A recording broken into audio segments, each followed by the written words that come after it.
Hello. Hi, This is LARP Larks. Welcome. You're in on the ground floor. I'm Charlie, I'm Danielle.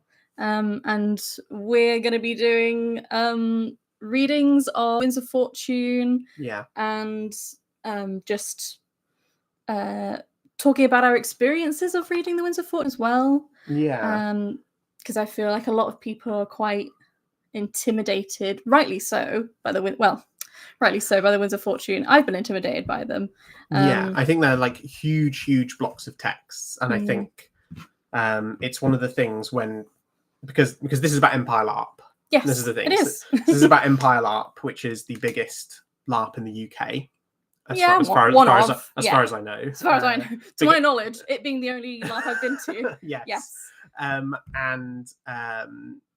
it's been going for years and years, and there's an absolute wealth of information on the wiki, loads and loads of information, including the Winds of Fortune. Yes. And the Winds of Fortune is... So the Winds of Fortune, basically, between each game, because Empire is a fest LARP and each game continues on from the next, they take what's happened, what the players have done in the previous game, and write a bunch of lore based on that, and also create sort of like lots of opportunities for you to kind of grab one of these Winds of Fortune, almost like whoever you are. Obviously, some will be more relevant to you than others, and you can act upon those within the next game. So it's basically giving you potential game, giving you a potential like chance. They're plot hooks, and it gives you a potential chance to really get into the game. But because it's such a big game, the Winds of Fortune are pretty sizable. Yeah. So it's a bit of a like... It can be a bit difficult to get through them, especially if I mean, I already do a lot of reading at work, I feel like, and then I come home and I've got to read like a whole wiki with a bunch of stuff in. It can get very tiring very quickly. There are a bunch of really great people that do audio transcripts of the wiki and the Winds of Fortune and things like that. So if you are here because you say are like dyslexic and reading the Winds of Fortune is intimidating, but you wouldn't mind listening to them, there is actually Empire LARP audio. I've got them written down here because I don't want to miss them out. But Empire LRP audio, that's on YouTube, and they just do like a straight audio reading of the Winds of Fortune, like an audiobook. Yeah, like an audiobook.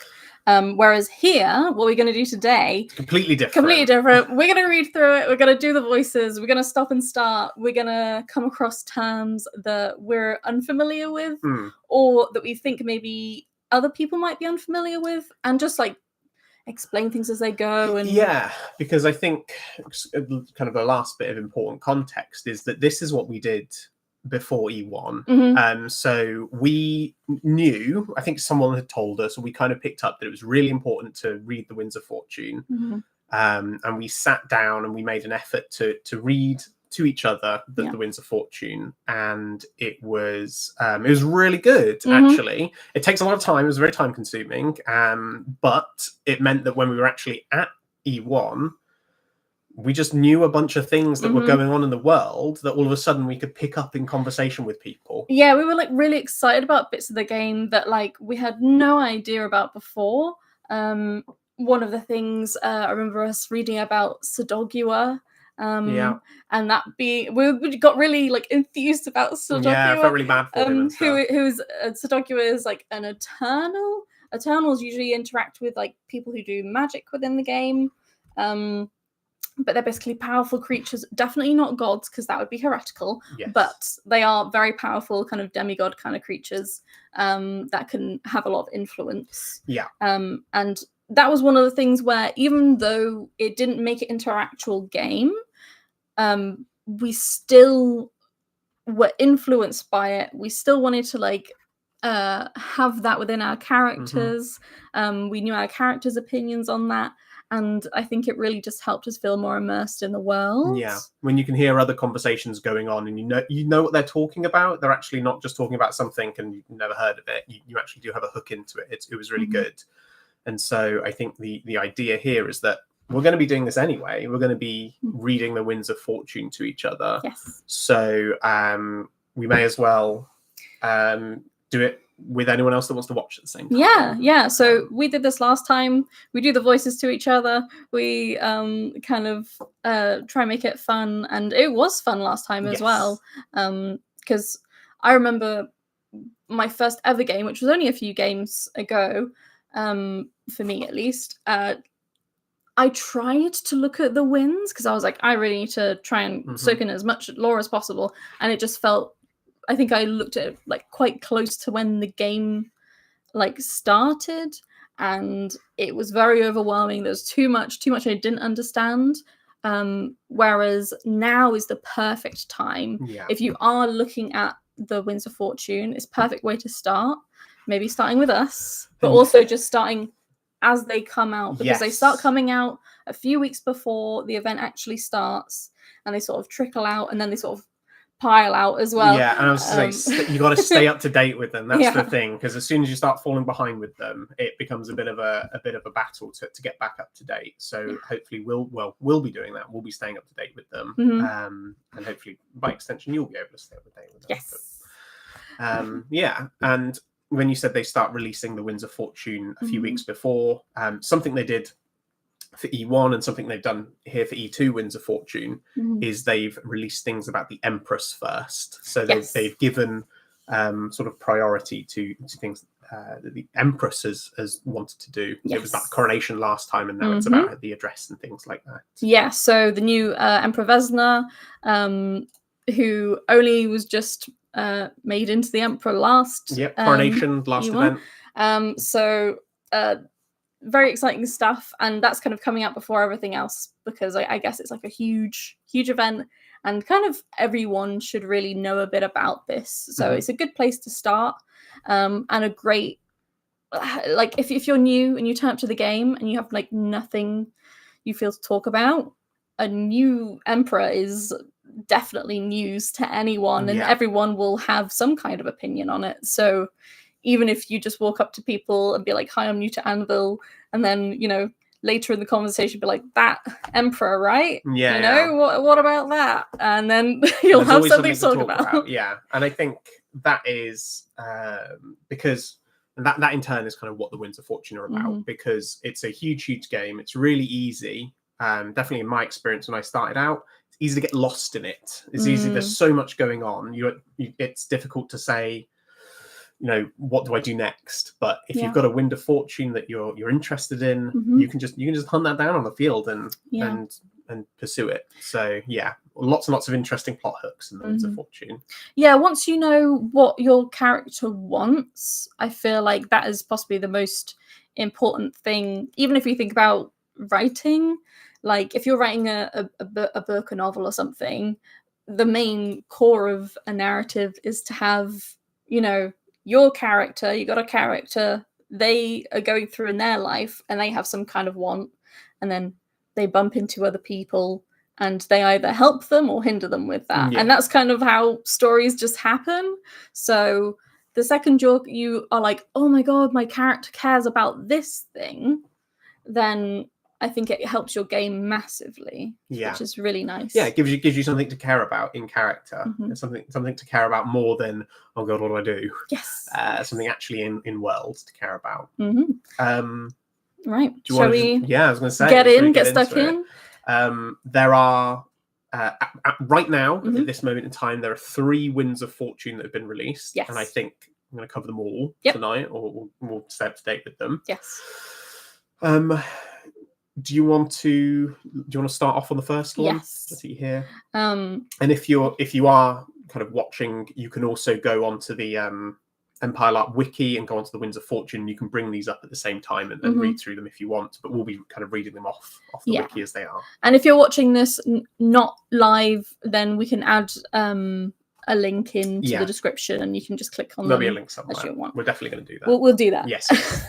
So the first wind is Promising Light, and there's always usually a bit of yellow text at the top, and that's just a little kind of slice of life from somewhere in the Empire. It's not like a repetition of something that's happened in game. It's something that's happening in the world, just to kind of reflect what is going on in the story, I guess.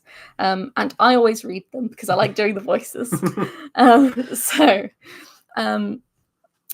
There was an audible gasp of shock from the assembled crowd as a pale, flickering spectre of a woman garbed in high-born armor appeared before them.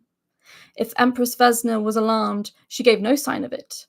Eyeing the newcomer imperiously, she urged them to step forth. Right. You got to pick a voice for, now I for need the okay. Emperor. Yeah. Speak, shade of the dead, she commanded. The voice reverberating with all the authority that the crown possessed. Whatever wisdom pulls you back from the labyrinth, share it with my courts, and then return to your slumber, I command you. The ghost raised hands to acknowledge the command. By the 7 virtues, I am summoned hither to deliver this address to you, Emperor Vesna. Her voice was clear despite her deathly pallor. As the first of my line, I bid you to take these words to your soul.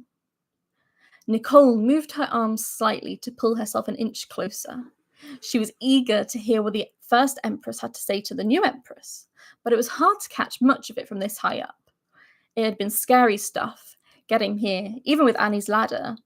They had paid him a ring and promised to get it back before morning so he could take it to work. That was the easy part. It had taken all her courage to get the nerve to follow her brother up the ladder and onto the roof so they could see inside. Do you reckon that's what the first Empress really looked like? She whispered to Harry. Nah, he responded and shook his head. I saw a statue of her in the museum. She was like 8 foot tall. Why didn't they get someone taller to play her then? She responded, but he glared and shushed her. Shut up, it's getting to the good bit, he hissed. He'd seen the play 3 times already. Nicole couldn't see why he was bothered, but she shut up anyway. Emperor Vesna was speaking again, and she wanted to hear what she was saying. Yes. So I think that reflects how the Emperor's words are reaching people through lots and lots of different mediums, including plays. Yes. But we'll take it in turns. I read the white bits, right, and you read the yellow bits. Unless I run out of puff, and then we'll switch over. Overview. Following the coronation of Emperor Vesna Borkova Proknost during the excuse the pronunciations if I get anything wrong. I'm sure I'm getting lots of things wrong. During the autumn equinox, the civil service have distributed copies of her inaugural address to every part of the empire.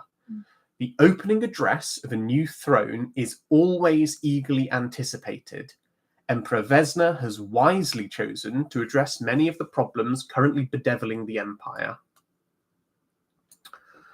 The call for unity is not lost on many, and the impassioned plea to work together resonates everywhere, but especially in those parts of the empire currently beset with turmoil, most notably Bregersland, Spiral, and the Barrens, where it brings new opportunities. Okay, can I stop you there? And we are not going to be the voice of all that is good and true and the voice of the wiki here, but we'll give you our basic ideas of our words. Understanding. Yeah. So these 3 places, Bregersland, Spiral, and the Barrens, which might just sound like gibberish to someone who is new to this. Bregersland is a place in the Marches that was almost brought into sort of rebellion by someone very famous called Matilda Fisher. Yes, and there was a whole thing about it, which came to a quiet conclusion, I think. Came to a conclusion. I think we'll find out more about that as well. And then Spiral is, well, this is a bit... Everything feels like convoluted. That's because it feels so real because it's been made in this world. Spiral used to belong to Urizen, which is one of the nations of the Empire. And then I believe it was taken by the Grendel, who are baddies. They're sort of like piratey, mobstery, very intelligent Machiavellian orcs. And they took over Spiral, I believe. And when we were trying to take it back, a group of them called the Apulian Orcs decided that they actually thought it'd be better to join us rather than they made the offer. They said, how about we join the league. Join the league, which is where we're from, which is where the nation we're from. Yes. Yes. And so they made that offer, and something also happened in there where basically Urizen lost Spiral, and the league took Spiral on. As I understand it, it was they lost it to the Grendel, but then the Grendel gave it to us as part of some sort of settlement, maybe. But I'm not really sure. I think it was part of some kind of settlement within like the Empire as a whole, where basically the league got Spiral, this place called Spiral, which has caused a lot of tensions in a lot of different places, as you can imagine. And the Barrens is a place near Dawn, so it's really far away from it might be Dawn now because they got it, didn't they? Yes, so that basically Dawn have been wanting to take the Barrens, so these kind of foreign lands, for a very, very long time. I believe 10 years in game, something like that. Out of game, but a long time, and that. They finally took them sort of last year. Yeah. And there's lots of things around that because there are people there. I'm imagining the Barrens basically as like the US when they originally took it, being like the land of the free with loads of resources and definitely no people here. Yeah. Oh, there's some people here. What do we do with them? So lots of sort of convoluted. I think it mentions these places and it says it brings new opportunities. And what that commonly means is that because they are kind of like hotbeds of activity, there will be winds of fortune or parts of winds of fortune that focus on these places. And an opportunity is normally a defined example to do something in that place and get something out of whatever it takes to achieve that objective. And I would say as well, just that information that we've briefly given about Breakersland, Spiral, and the Barrens, we learned by reading the Winds at E1. That's it. That's like our knowledge from reading the Winds last time. So it's not a great level of historical knowledge. It's just that's what you pick up as you read through them. I also just want to say, just because we want to be the most helpful to the people that are like watching us live as well. Like if there's something where you're like, I know this, or if you're like, actually, can you expand on this thing? Just let us know and throw a comment in. Yeah, or especially if we're wrong about something, because we want to learn it as well. Yeah, definitely. But I'll carry on. Accompanied by breathtaking celebrations, the address is a cause for celebration across the Empire. People are delighted to have a new throne and eager to hear what they have to say. The clear, determined tone of the speech leaves little room for doubt and creates a burgeoning sense of optimism. The idea of uniting the world under the Way speaks to the highborn ideal of a grand destiny for the Empire, but couples it with the traditional iron will of the Varushkans. The obvious determination not to shirk the hard choices invites people to have faith that while the road ahead may be difficult, the Empire's triumph is truly inevitable. Spring heralds the dawn of a new era for the Empire, one that is promising to bring the light of virtue to the world. Ooh. I think now maybe we'll read the speech itself is written down here. Goodness, it's a big old one. It's a big old speech, but yeah, if you want to go ahead and read. Get my because this came up in the Winds of Fortune last event. The Empress, the Emperor, the throne, the leader of all the nations united together, has the power after coronation to release an address that is heard by everyone. And because it is heard by everyone, its content is very important because it is very influential. Yeah. It's their like real chance to impact the game going forward and to tell people what kind of emperor they are. Yeah. Put their stamp on their style. Right. So yeah. So Varushkan voice. Yeah. Loyal citizens of the Empire, hold your cousins close, light the hearth fires bright, and rejoice, for we have begun our new era. We find ourselves in the eye of the storm. We face many fronts and many challenges, but we must never forget that the Empire, when bound together, is the greatest force in the world. We are the thunder that strikes fear into the hearts of our enemies. We are the rain that brings our prosperity to our lands. In times of unprecedented strife, there are those who feel the Empire has left them behind, that their voices are not heard. When people feel that the Empire does not see them, the bitter seeds of rebellion fester. Let it be known that in all the Empire that the throne sees you, your throne hears you, and your throne will fight for you. I feel like I should be doing like the politician point thing. The not point thing. Where are we? We'll fight for us. The Empire is strong because it is inextricable. 10 cords made of thousands of threads that form an unbreakable rope that will one day tie together the whole world. It is our unity and our loyalty to the Empire and each other that makes us what we are. When one thread pulls away, we unravel. We must not allow voices of dissent to distract or weaken our purpose. We are one Empire, and we shall strive together towards our shared future. I therefore ask every citizen of the Empire to focus their efforts on reminding their cousins what it is to be an imperial citizen, to be united with their siblings. I ask you to give the hospitality of the hearth to our most vulnerable, our most disillusioned, and especially to those who would turn their back on us, and show them that in this new era there is prosperity and a place for all. We cannot let differences and disagreements get in the way of what our Empire can achieve when we work together, and we must not let rebellion take root. We can, together, in unity and loyalty to one another, see this Empire to its highest potential. The time for complacency is over, and we must begin to define our future for our terms. With decisive action and a clear vision, through the will of the people of this Empire, I will offer that vision. I have heard the concerns about the divisions in the Empire's approach to the Barons, so I will be clear.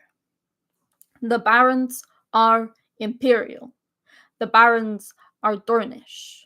We will see this land claimed for our citizens whilst keeping to our oaths and the treaties we have made with those who aided us. We will act in virtue to all who inhabit the Barrens and extend the hand of friendship to those who wish to live amongst our citizens and the imperial lands as foreigners, and send our priests to bring them into the way. But we will not be taken for fools. It is the Empire's destiny to unite the world under the way, and it is the Empire's duty to protect its citizens and its people. If we are met with violence, we will be ready with blade, bow, and shield. We must not forget that there is virtue in fighting for your Empire, that there is virtue in fighting for the way, and there is virtue in making the hard choice. The road ahead is hard, but we are walking it together. Inextricable, indefatigable, inevitable. It was probably more powerful on the field. Yes, but... even more powerful. I'm going to look up what inextricable means. It was impossible to disentangle or separate. That makes sense. What does indefatigable? Persisting tirelessly. Okay. Very powerful statement.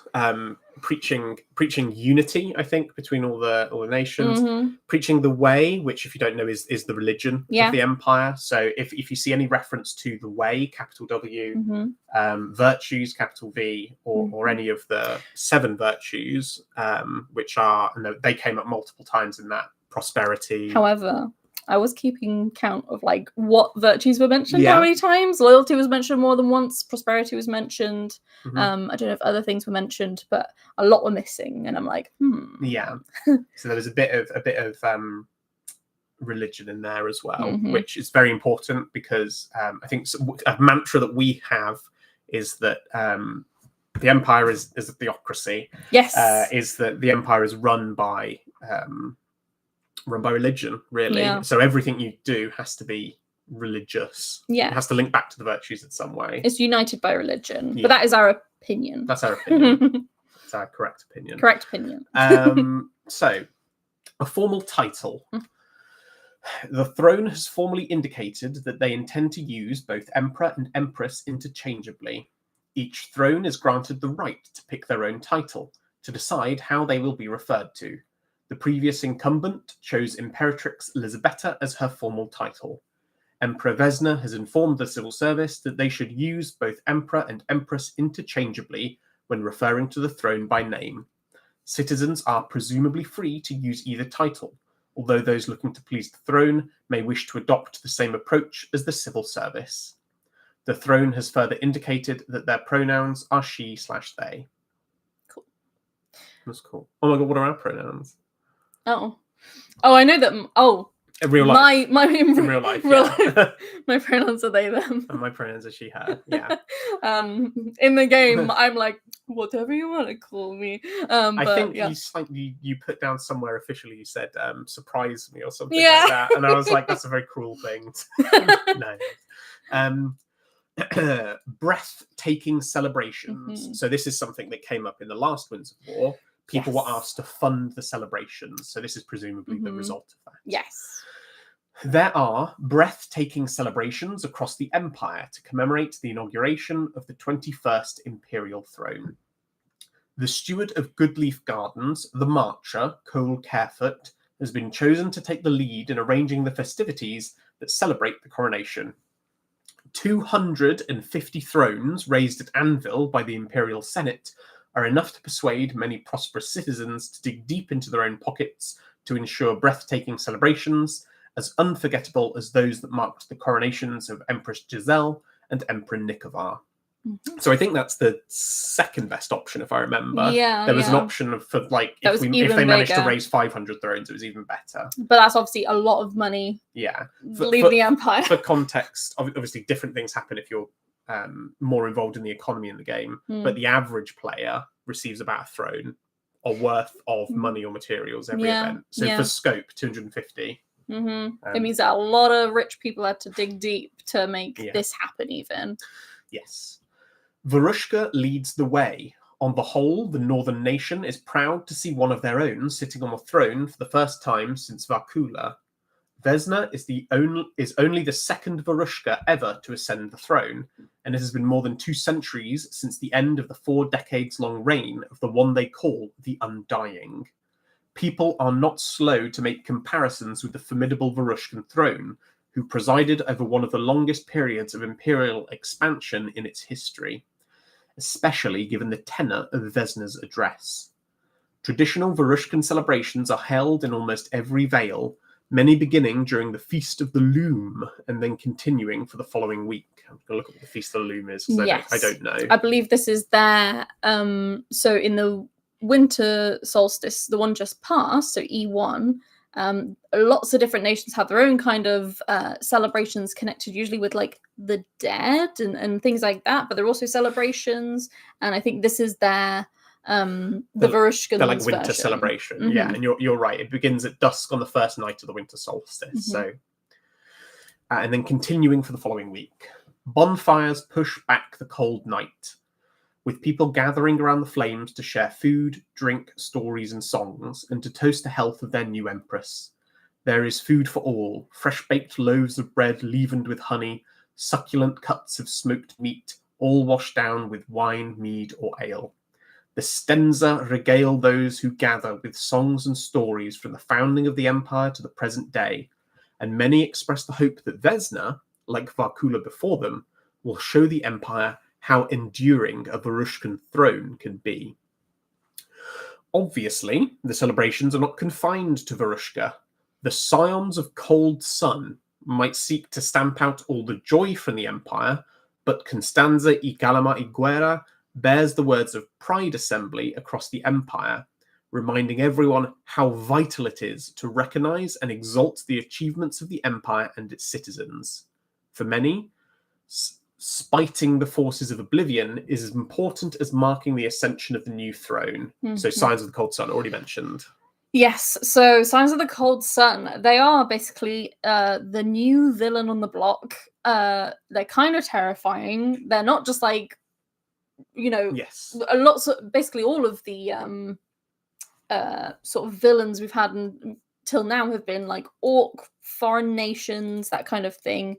Yeah. The Cold Sun is an Eternal. We mentioned them earlier. They're kind of like these sort of demigod. I would say powers. demigod is a good way of describing them. And the Cold Sun wants nothing but like the eradication of sentient beings and creativity. Yeah, like hates creativity, hates expression. Mm-hmm. So just is literally just a force that wants to destroy everything, and has been sending its scions, so sort of like its sort of subjects, that are also quite powerful, to go and wreak havoc and create some very terrifying battles and skirmishes for people. As far as I'm aware, the kind of problem with the Cold Sun popped up like last year, or maybe the year before that. I'm not quite sure, but you're right. They're kind of like a new bad enemy on the block.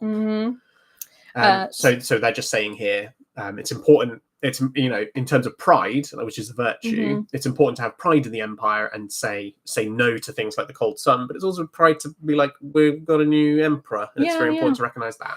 Yeah, so it's very interesting because the Cold Sun is obliterating lots of great works, which are things that exist in not in the game, but in the world that characters have created. Yeah. So people in the game have funded these great works, like huge like buildings and things like that, and libraries and whatnot. Obviously, great acts of like creativity.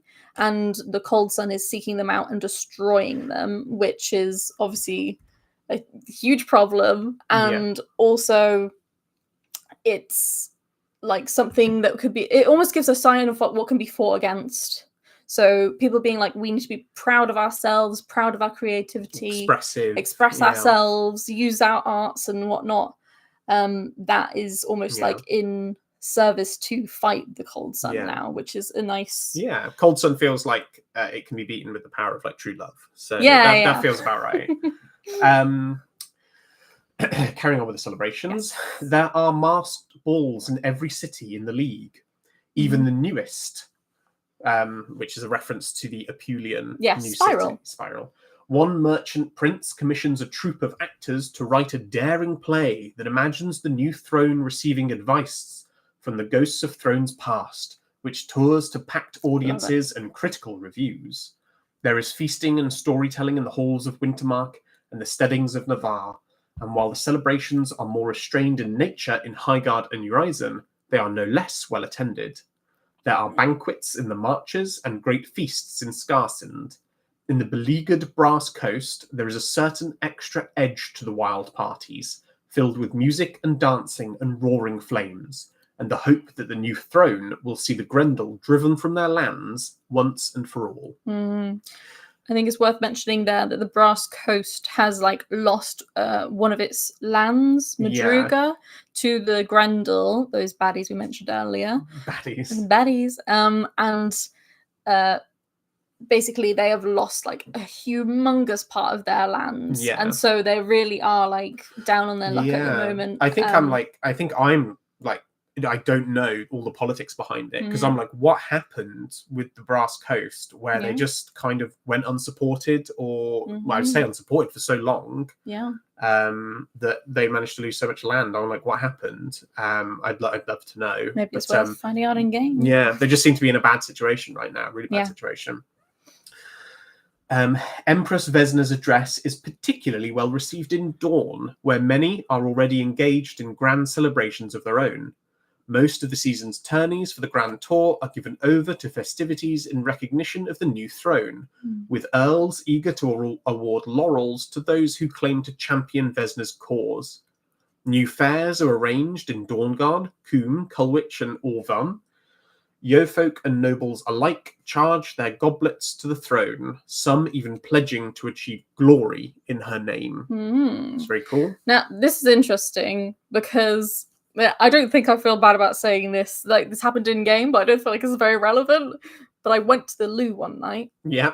And I overheard some like Dornish person saying she will not be the sovereign of Dawn. Like she will not be like ruling Dawn. And I was like, "Ooh, what's happened? Has something happened?" And now that's clearly confirmed.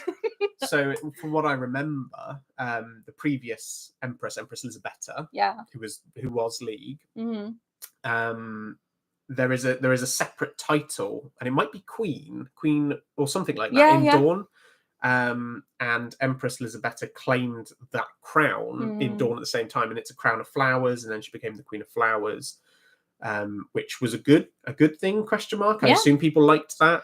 Well, you gotta like make everyone in the Empire happy. But I can see, with a new emperor joining, Dawn being like, that's not going to happen again. Or if it does, they would really have to prove themselves. Yeah. But I don't know a lot about that title specifically. I don't know either. So it'd be good to find out. Shall I take this, or you want to take over from there? Yeah. United by destiny. Throughout the celebrations, people take time to consider the message of Emperor Vesna. The celebrations don't reach every corner of the empire, but there are a few citizens of prominence who have not heard them by the time the spring equinox rolls around.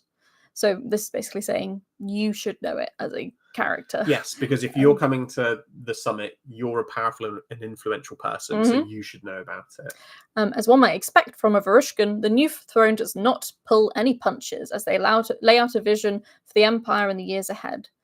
The message seems quite clear on two crucial points. The first is that the empire must be united, that loyalty to the empire and to each other is what makes the empire what it is. She calls on citizens to reach out to their neighbours, to put aside division and find ways to heal the wounds that have spread strife and rebellion.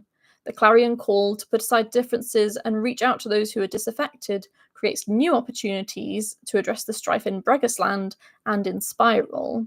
We mentioned earlier these two places where there is sort of a bit of contention. There are kind of potential there definitely are rebels in Spiral. There's unrest, I think. There's unrest. But the key point that moves citizens in every nation is the conclusion that the throne...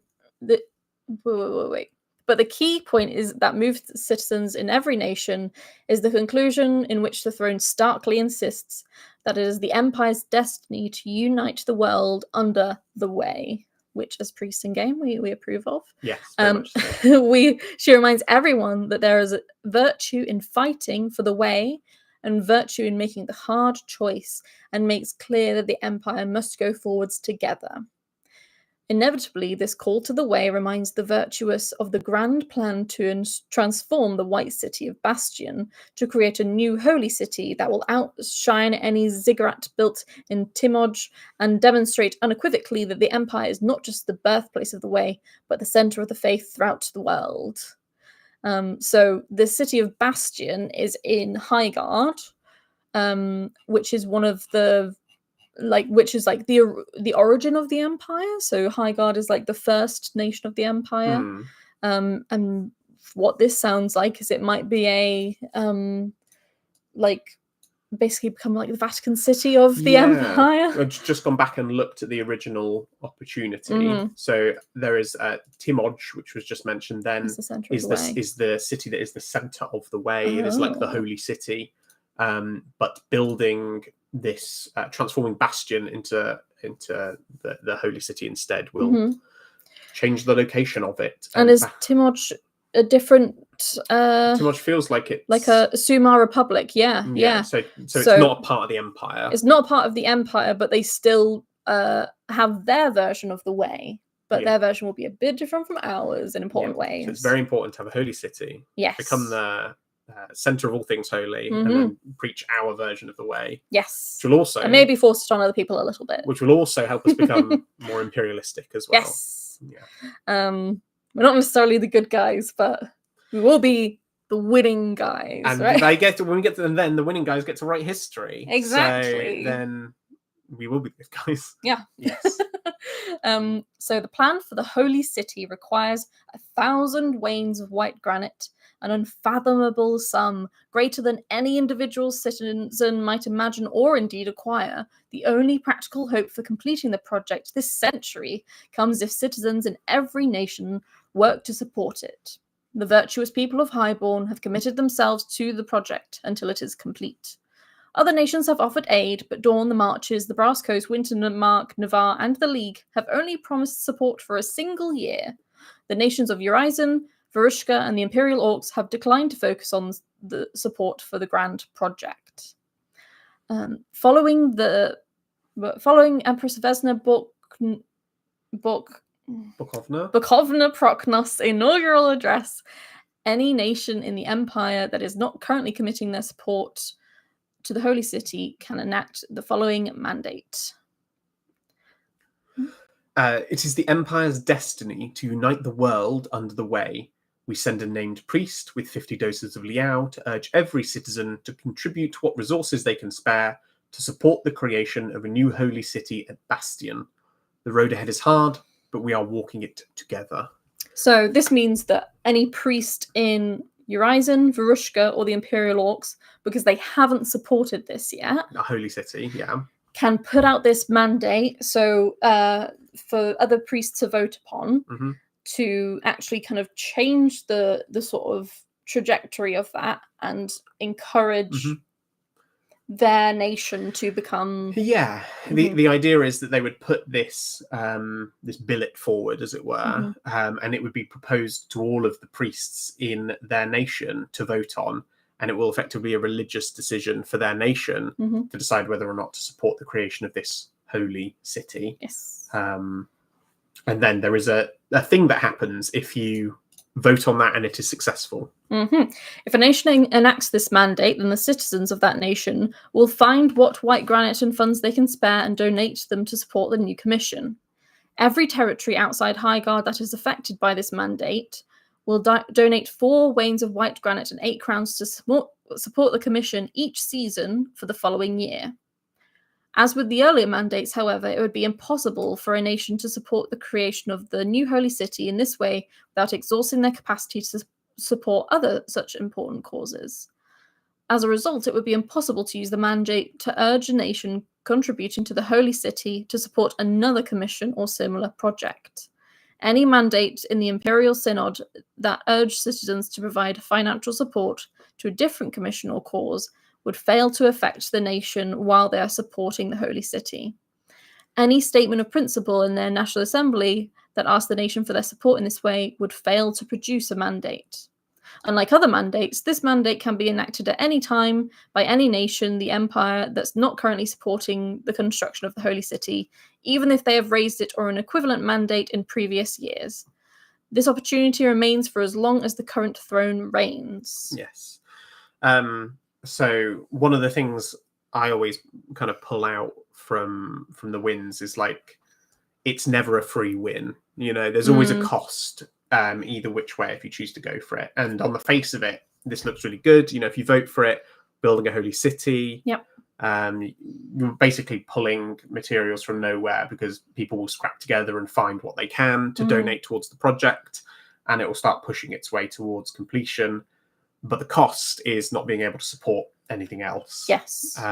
And one of the things that you kind of have to always remember about Empire LARP is that we're always at war. We're like perpetually at war with like 4 different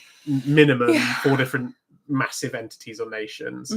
So the idea that you would throw your resources into building a holy city, while we love it, yes, and maybe I'll propose this. Well, I don't think I can propose this mandate because we're already going for it. But while I would love for people to propose this mandate, it takes away the ability to maybe do something else that could be even more important or influential. Yes, and I'm sure that in the rest of the wins, we're going to have some dangling carrots of what we could otherwise do. Yeah.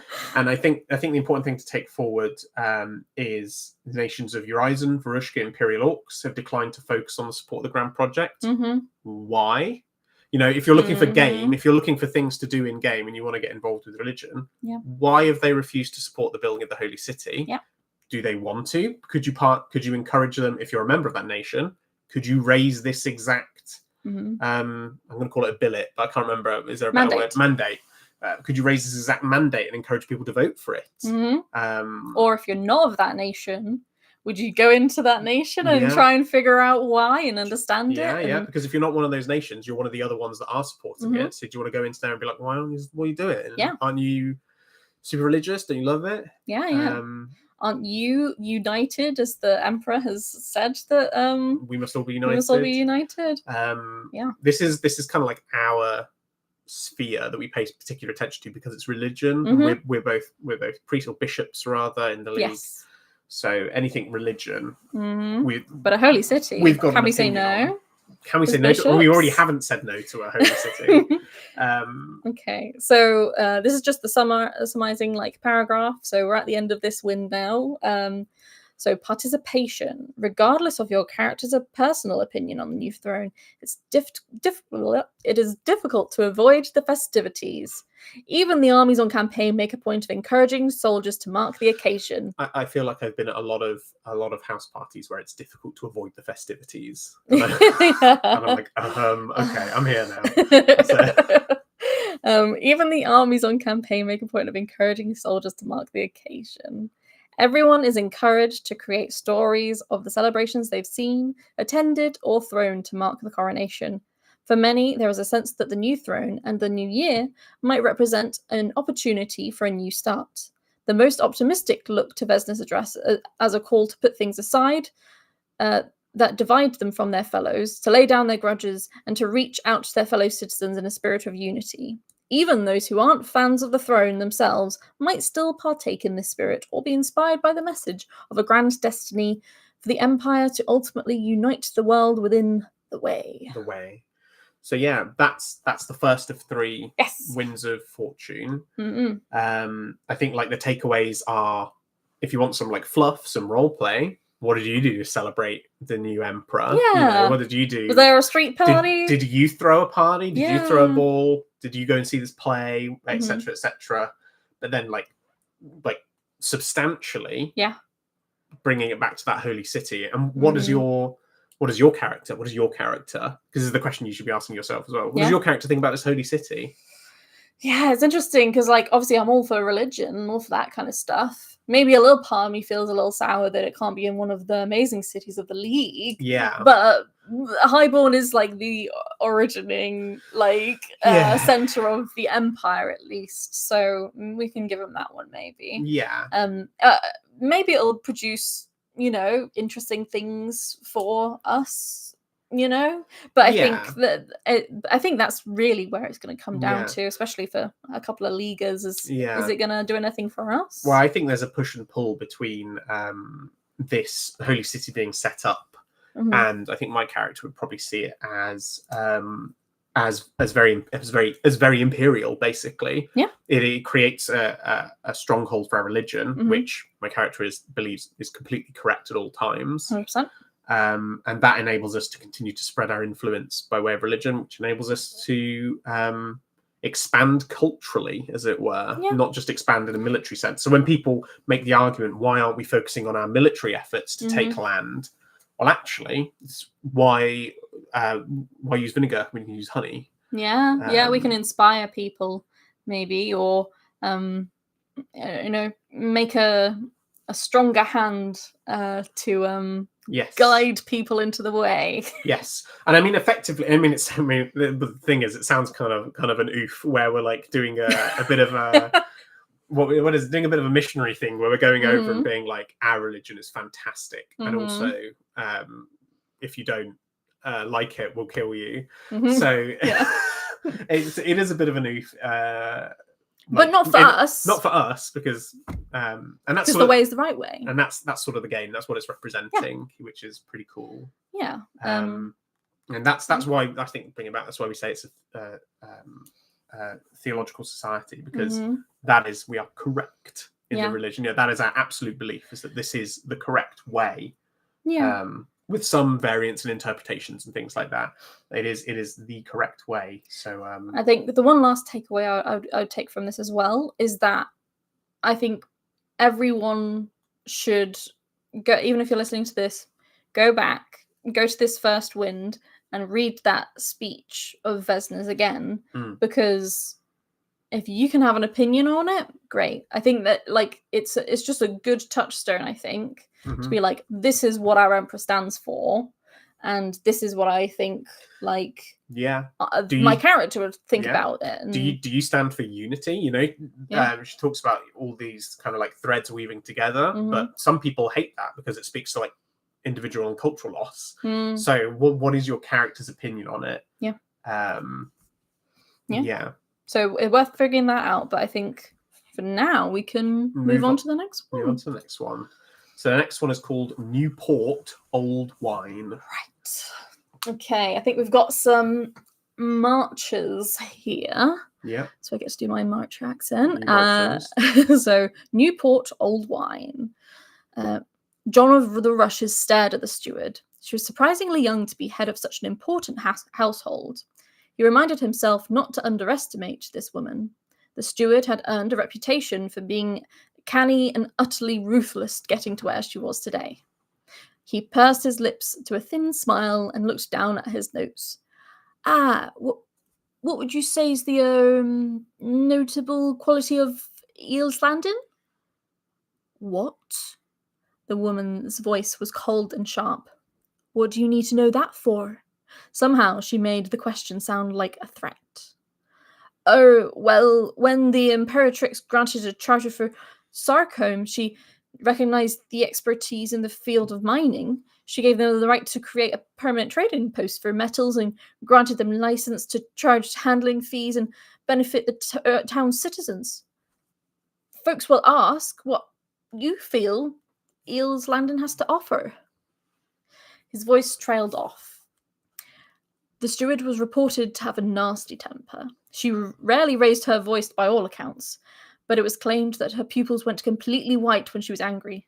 It was gossip's nonsense, of course. People spread all sorts of nasty rumours about the Grey Waters. A pair of predatory eyes fixed him with an icy glare, and there was a long pause pregnant with hostility. Finally, the woman spoke. Fishin', she deadpanned. Tell him we land all the best catches at Eels Landon. Okay. I have no idea what that's about. Oh, okay. But so Eels Landing is in Braggisland, sure. I believe. So this sort of contested place. Yeah. The Grey Waters, I think, are specifically they might have been like loyal to Matilda Fisher or something. Were they one of the three houses that was? Yeah, something like that. So I think they are still sort of lording over like Eels Landing. Yeah. That's their like place. And so being like, what do they know Eels Landing for? I think it was this contested place around like Matilda Fisher. Yeah. So her being like fishing is like, yeah. What else are we gonna say? We can't say anything else because otherwise we might be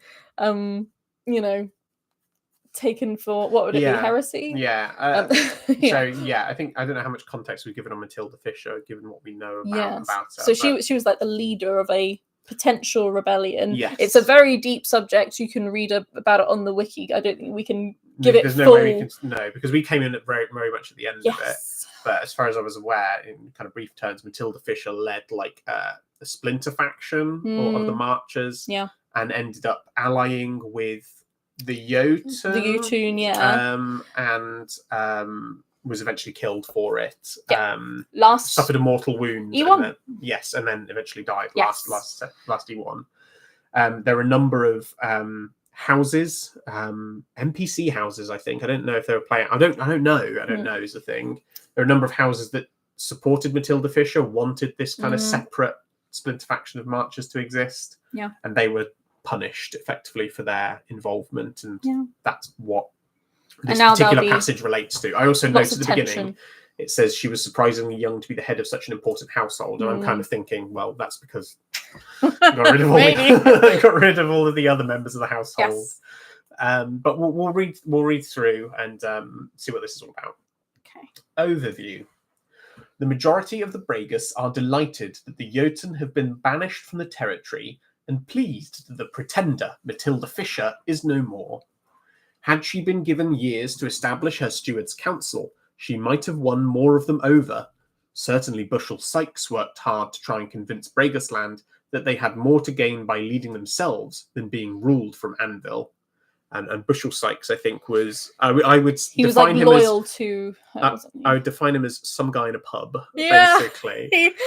So Matilda Fisher is like this rebel leader who assembles a steward of houses to rule Bregasland independent of the Marchers. And Bushel Sykes goes from like pub to pub being like, she's great, I love her.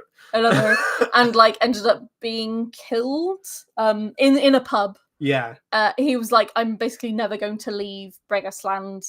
I'm very Marcher. Yeah. I live where I die, and that kind of thing. And there was some proposal to make him an exemplar or something, which is like an absolute example of virtue because of how loyal, maybe, or something. That's a big Marcher thing. It gets away from me. Matilda's attempts to sway the Bragas to her cause was seriously impeded by the constant presence of the Strongreeds. House Greywater enabled the army to lay low in the territory throughout the occupation, ensuring that Matilda Fisher's grip on Bregasland was never secure. Their presence did more than just shorten the Fisher Queen's rule. It actively undermined her authority, which helped to curtail her influence. If things are bad now, they would have been much worse without the loyalty of the Strongreeds. Can we just check what the Strongreeds are? Yeah. I feel like... Strongreeds. So they're a house in Bregasland. Okay. It is a person. Oh, in game. Yeah, I'm not really sure. But they were standing with the Empire by the sounds of it. Yeah, it looks like. Oh wait, a Strongreed's a part of House Greywater. Or they're their own thing. No, I think they're an army. Yeah. Yeah, so it looks like those two things, Strongreeds and House Greywater, undermined Matilda Fisher's influence and remained loyal to the Empire. So I apologise to the young head of such an important household. It's not because everyone else was killed. Thus, the majority were not taken in, but sadly enough, people did buy what the old poacher was selling to leave a deep legacy of problems when the Jotun were finally driven out. There were no good choices on how to deal with the problem. Every solution promised to store up trouble for years to come. Somewhat reluctantly, the Empire chose the moral high ground of letting the law take its toll, rather than allow people to settle scores themselves. Justice has been done, but it has left some feeling aggrieved with the Empire. And didn't they send a bunch of like inquisitors or something? Or is this an entirely different thing? Might be something different. Okay. I just want to say, like, no good choices is like highlighted because it's linking to a wins from last time. So it was a wins from last time. It was basically like the Empire can go down these different routes when it comes to dealing with Matilda Fisher and dealing with Bregasland. And there are no good choices. Someone's going to be upset by something. Yeah. Because that's just the situation that has been created. Yeah. So it's choosing whichever less evil people perceived to be. Yeah. I think the idea was that either people could sort it out between themselves, or they could get magistrates in and they could deal with it. And they seem to have gone with the latter, but yeah. Yeah. To top it all, the Empire has yet to decide what reward, if any, to give to the Greywaters, the large household of eel fishers and notorious poachers, whose knowledge of the land was so valuable during the occupation. They paid a heavy price for their aid and argued that they are at least as much to thank for preventing the fishers and the Jotun from securing their hold on the land. The civil service were unable to present any opportunities to address the Bragas' grievances, but the Marchers were careful not to make the existing situation worse by allowing the Loyalty Assembly to recognise Bushel Sykes' virtue, nor to permit the Pretender to be buried at Fisher's Rock. Building on those successes, Empress Vesna's inaugural address, calling for unity and imploring citizens to offer aid to those who are disillusioned, has created an opportunity to mend at least some of the wounds. So I do remember that they didn't reward effectively the house that supported them. Yes, and not permitting them to be buried at the Fisher's Rock. I think there's a huge thing with Marchers wanting to be buried where they were like born, or like buried on their own land, things like that. So it's a big sort of like Fisher's Rock is like in the Marches, in Breaker's Land. So it's a big like undermining of like the Marches like culture, I guess, but in favor of the Empire as a whole. Yeah. New Oath's old boots. House Greywater's dubious knowledge of other folks' land was critical in allowing the Strongreeds to lay low in the territory throughout the Jotun occupation.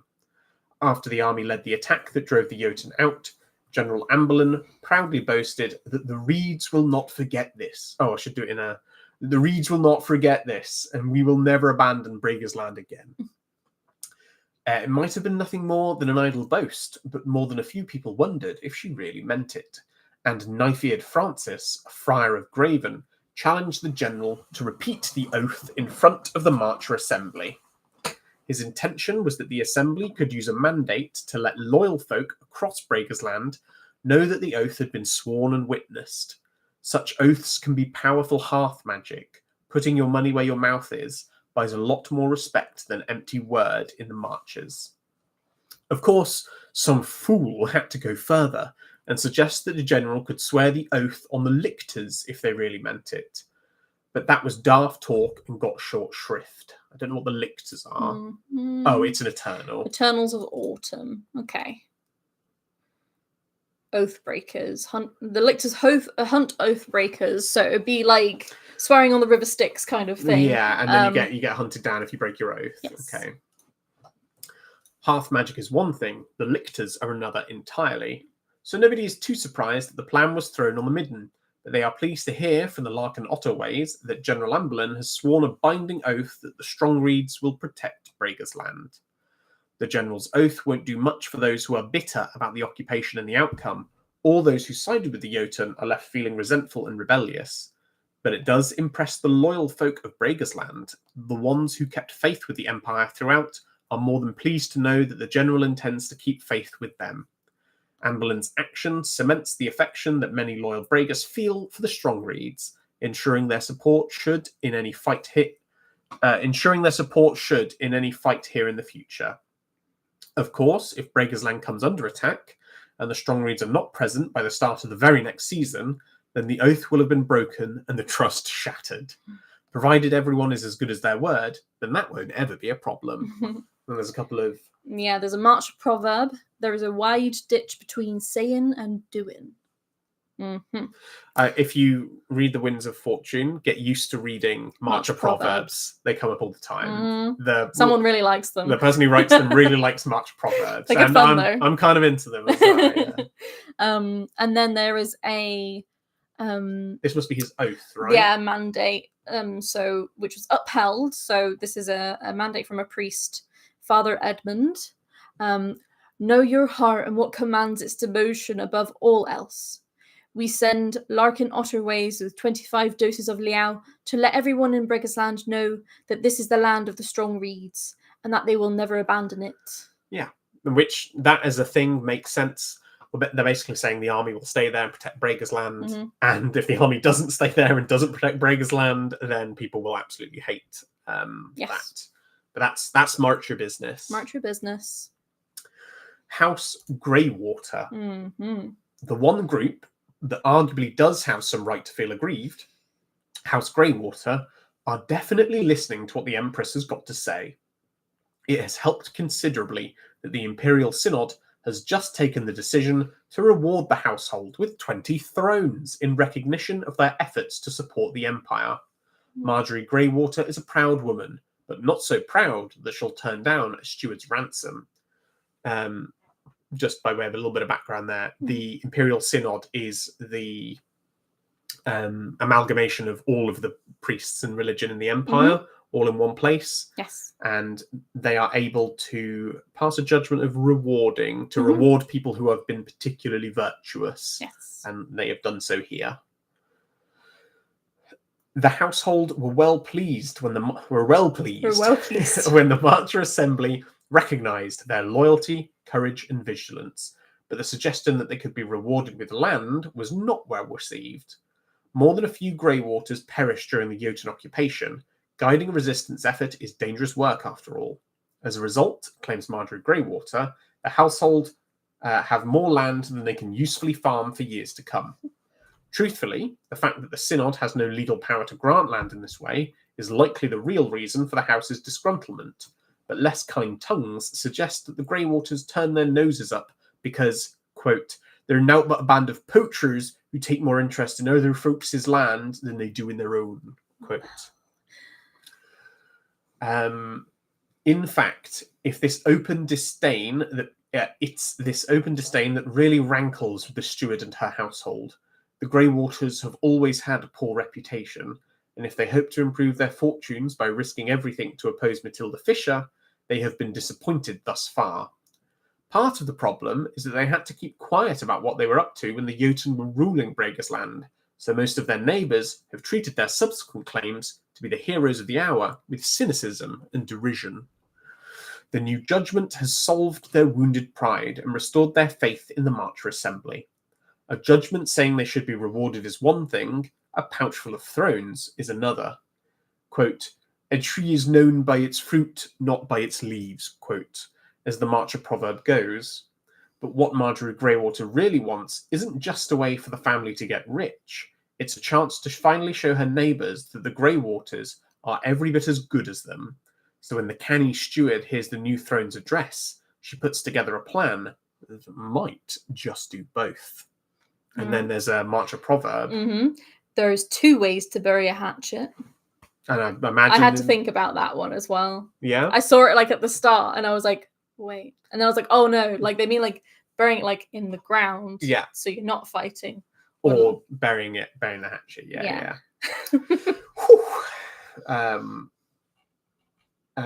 Eel's Landing, which is what we heard about at the beginning. Eel's Landing, great for its fish. Great. It's now readily apparent, even to the notoriously greedy Greywater steward, that there is absolutely no chance of them being granted ownership of the imperial breadbasket as a reward for their role in evicting Matilda Fisher from Bregasland. I believe that was what they requested last thing. They were like, can we have this fantastic farmland? And everyone was like, no, that's wildly disproportionate. Mm-hmm. By asking for way too much, it seemed like the household might have lost any goodwill their efforts had created. But the words of the new throne, along with the heavy bag of coin the Synod have promised, have given the household new hope that they might yet get some lasting benefit from their efforts. Marjorie Greywater is nothing if not a woman with her eye to the main chance.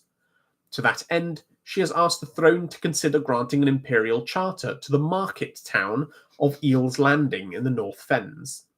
The proposal has raised more than a few eyebrows in Bregasland. Eel's Landing is barely a town, let alone a market town. It's so small, few people have even heard of it, and those who have nought good to say about the place. It's way out in the North Fens, somewhere on the Gullet, but where exactly is a mystery to decent law-abiding folk. The shifting waters of the Fens get ever more treacherous as they meet the Gullet, and the supposed fishing village has a bad reputation as a home for smugglers, poachers, and ne'er-do-wells. Quote, stolen elvers make for the landing, quote, as folks in the North Fens like to say. So a particularly dodgy and out-of-the-way place. Yes. It turns out that the Eel's Landing happens to be on land claimed by the Greywaters, because of course it does. To achieve her goal, Marjorie is asking the Senate to expand the Eel's docks, by which she means completely rebuild the crude wooden jetties and construct a new warehouse, and for all that construction to be ceded to her family to look after and benefit from. That would need a commission by the Imperial Senate, and require 6 wains of weirwood, 6 wains of white granite, and 36 crowns. If that happens, then it'll be enough to make the Greywaters' fortunes for as long as it lasts. And if Empress Vesna does decide to grant the town an imperial charter, then there will be no more. Of folks looking down their noses at the Greywaters. Well, there'll be less of it, at least, and being fabulously wealthy will more than make up for the rest. Expanding the docks at Eel's Landing and granting the charter would be enough to turn the tiny fishing village into a small market town, albeit one with an unsavoury reputation. The Greywater household would have been richly rewarded for their efforts on behalf of the Empire, so the region would cease to be embittered. However, there is one small drawback. Normally, making a market town can help to increase taxation from a territory as commerce and business flows to the area. In this particular case, it would decrease tax revenues by 2 thrones a season. Commerce and business would definitely flow to the area, just not the kind that likes to pay their taxes.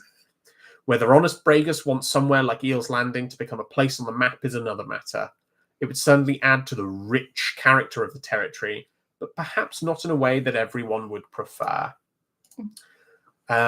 Yeah. So basically, this is saying there's an opportunity for a commission. So in game, people can put, if people really want this to happen, then they can put in the effort to gather the resources and make it potentially happen. Yeah. There's also a March proverb saying, "Good cider takes good apples." Yeah, great. And are the grey waters good apples? I don't know. And then to create a market town requires the approval of the throne, who will usually set the terms and conditions for the town when they grant it a charter. So they're really taking their chance, considering that the emperor has just taken the throne. Yeah. They're like, oh, this opportunity has arisen. When Empress Elizabetta granted a charter to Sarko, she had the senator for Mornwald raise the charter as a Senate motion to ensure its full legitimacy. Mm-hmm. If it happened here, the Senate could choose out to commission the necessary work to expand the docks with the same motion. Yeah. So I think I want to talk about, there's a few mechanical things going on here that I can identify. So the region is currently embittered, which is a thing that sprung up last wins. Basically, because House Greywater helped defend Brager's Land against the Matilda Fisher, but then weren't rewarded. The region gained the quality embittered, which basically meant that they were far, far more likely to not necessarily rebel, but potentially rebel, but also it was more likely that bad things would happen in the future. It was more likely that you would get a wind of fortune and it would be bad in relation to Brager's Land, which is not good. And it in some way would tie into the citizens being not happy with the way that things are run on a kind of wider level. Which isn't great, especially if you've only just kind of got this territory back. So what mechanically, what's being offered is an opportunity to get rid of that quality, to actually properly incorporate Brager's Land as not an embittered territory, and not as a fantastically happy territory, but kind of a neutral one that sits happily within the empire. That comes with a cost. It comes with a straight up cost of however much it will cost. You have to spend an imperial commission, and the Senate can only do so many commissions per event. So you have to spend one of those to do it. You have to spend literally the resources to do it, the weirwood and the white granite. You have to spend. You have to get the Empress to support it as a market town, and you lose 2 thrones of tax every season for a result of making it. But as a result of all those negatives, you kind of please the territory enough, you raise their happiness enough that they're no longer embittered, which means they're less likely to rebel and things like that. And I guess it's just like worth measuring whether it feels worth it, and if it is worth it to you in your eyes and you're a marcher, then you're going to have to go and do a lot of work trying to get people to be on side with you and convince them over, but that's half the fun of the game. That's like the mechanical stuff that it's providing, but as always there's like the role play stuff. What does your character feel about this little backwater village being made into a prominent market town? Is that a good thing? I mean, it reeks of like a little bit of dodginess. Are you fine with that? You know, what is your like internal philosophy on like, oh, if it's dodgy but it works, then it's probably fine. And also, what's your opinion on the grey waters, especially if you're a marcher?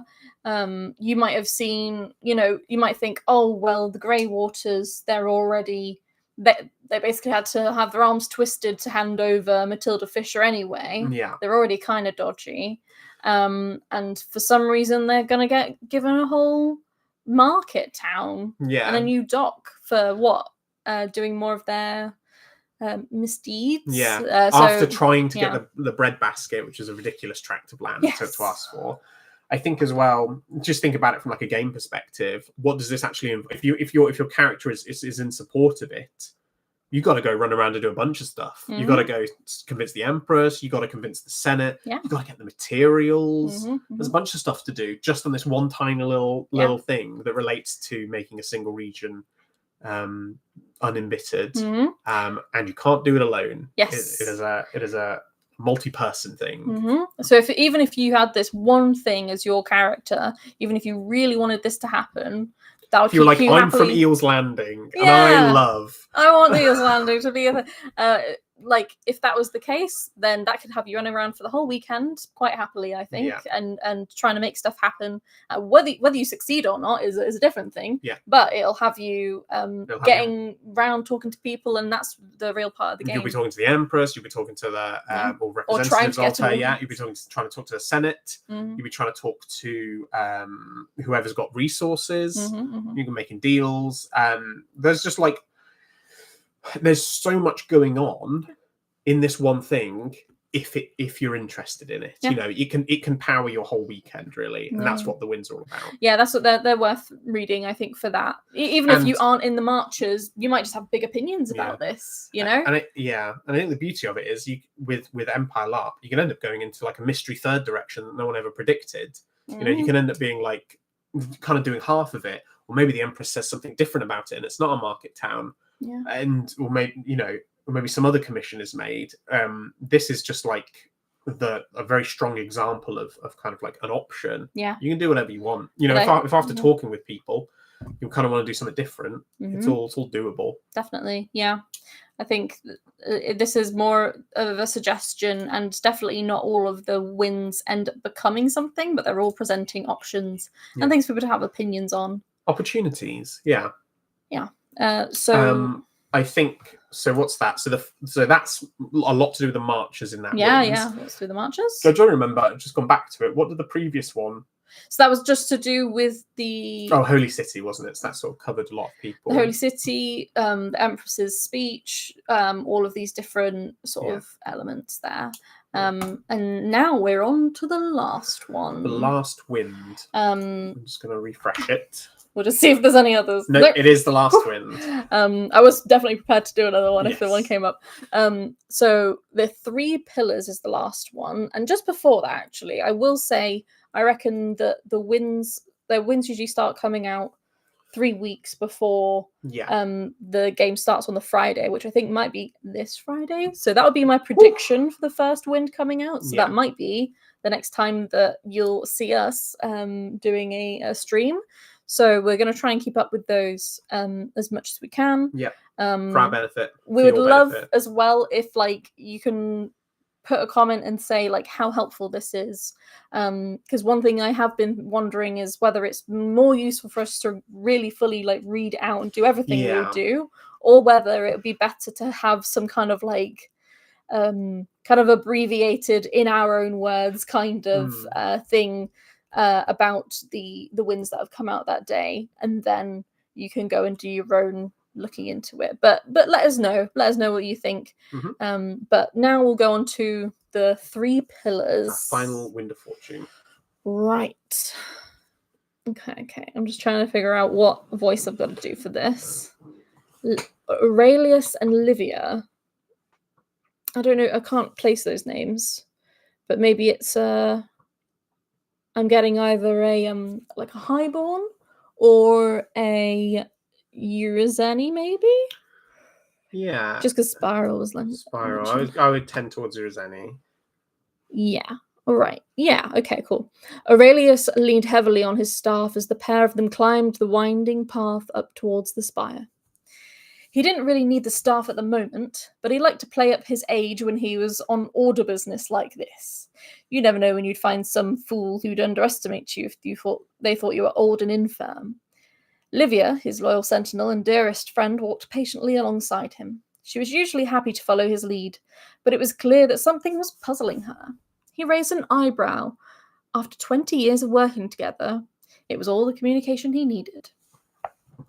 I can't work out why you're going to tell them you're a member of the Shuttered Lantern, she admitted. The magician grinned, happy for a chance to show off. Well, Ordinarily, they'd know about the Conclave's declaration, of course, but since they've formally left the Empire, they won't know the Grand Master has asked us to report back to them. Right, so wouldn't it be better to pretend to be a member of a different order? She interrupted. When dozens of magicians from all over Urizen suddenly show up here, in an obscure part of Spiral, you don't think they will be the least bit suspicious? You don't think they won't consider the possibility that someone might lie about their order? Livia smiled ruefully and shrugged to acknowledge the point. If any of them are members of the Order, they might be able to check. Better be honest. But surely, if they know you're part of the Lantern, that will make it harder to find anything else. Of course it will, he grinned at his old friend. That's what will make this assignment so much fun. Ooh.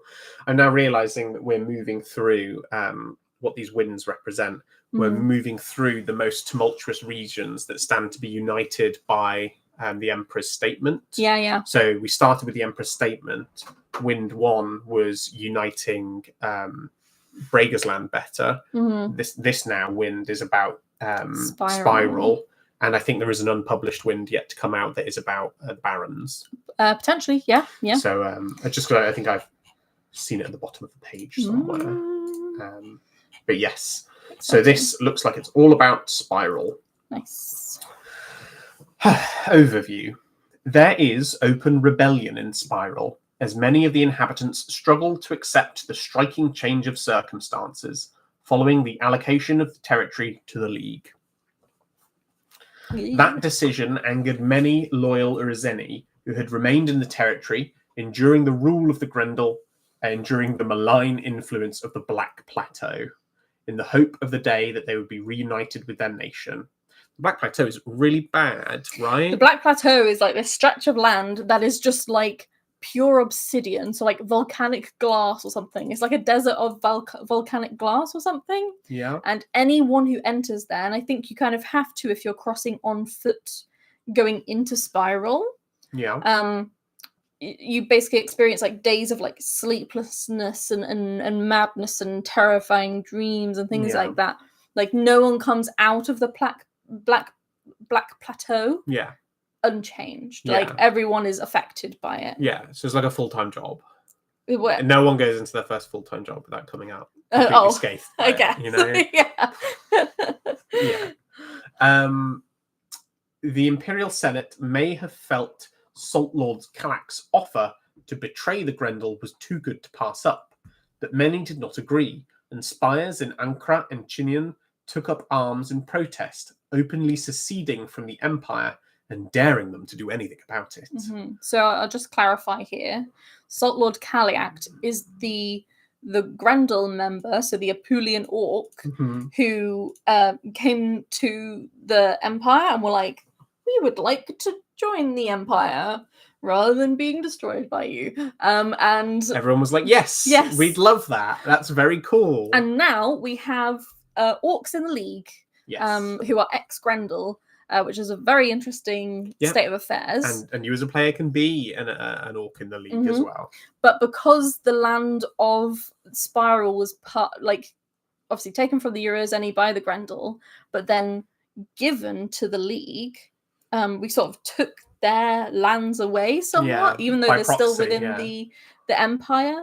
And so spires in Ankara, which is a place in Spiral, I believe, and Sinian, which is another place in Spiral, have protested, and we now have rebel groups living in Spiral secretly.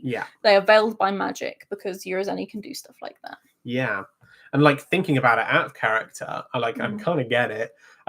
Imagine, someone, a foreign force comes and invades your lands, effectively annexes an entire region, and then goes to one of your allies and says, can we keep this if we join you? And your allies are like, yeah, sure. And you're like, well, what happened to our land though? But as members of the League, I think it was a great decision. It's like being like, oh, East Anglia has been taken by some other country, and now we've got a chance to like get it back. but we're going to keep some people from this other country there because they decided to side with us.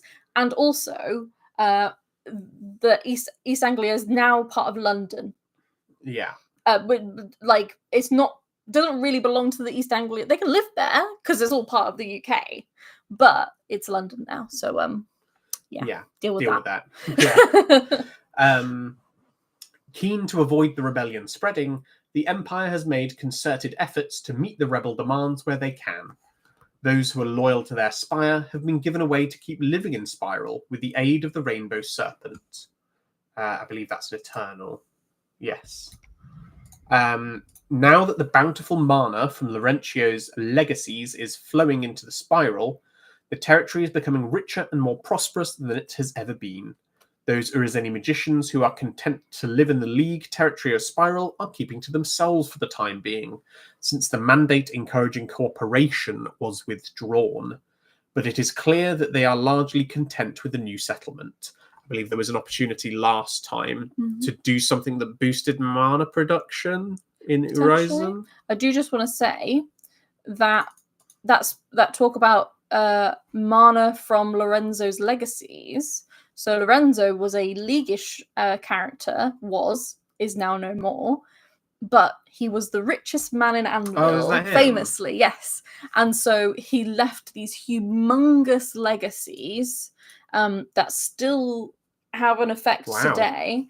And so there was a huge stock of mana, which is obviously what we used for magical rituals, and Urizen being a very magical nation, they need it all the time.